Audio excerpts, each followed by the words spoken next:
Dah semak lah. Nak potong lah. Semak sangat ni. Lepas tu ada alga.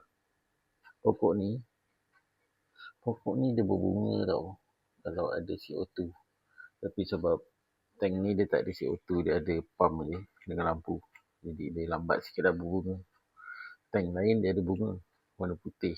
Kadang-kadang aku ada share kan.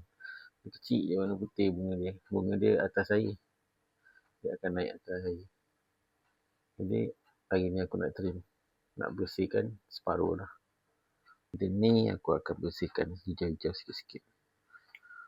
Okay, let's go. Alat yang kita nak guna hari ni, kan, yang biasa aku gunalah untuk trim pokok. Yang pertama penyepit. Tak kira sama ada penyepit tegak macam ni ataupun penyepit yang bengkok. Tapi aku prefer yang bengkok lah. Mudah kan, sebab akuarium ni tinggi. Jadi senang aku nak cepit macam tu. Daun-daun ke sampah-sampah yang kat bawah yang tak sampai kan. Lepas tu yang paling utama sekali gunting. Tapi kalau gunting, kalau untuk tank tinggi macam ni, sesuai pakai bengkok depannya. Dia boleh potong macam tu.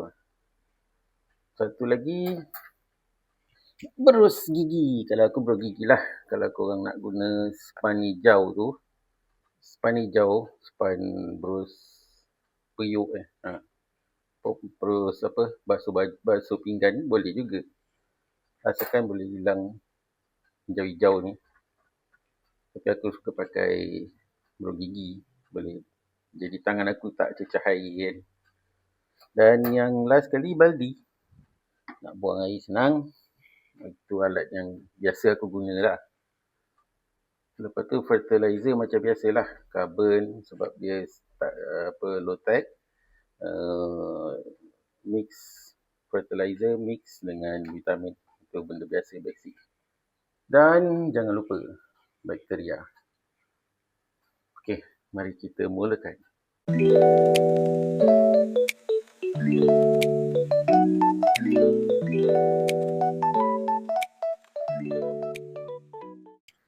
Masa proses trimming tu kan, pastikan hati-hati sikit. Takut tergunting ikan. So, bila ikan dah jinak kan, dia memang kat mana kau nak gunting kat situ dah jadi. Jadi kena hati-hatilah. Okay, aku rasa dah okey dah ni. Separuh. Aku akan bersihkan cermin ni lah. Satu lagi aku lupa lah. Sauk kena ada.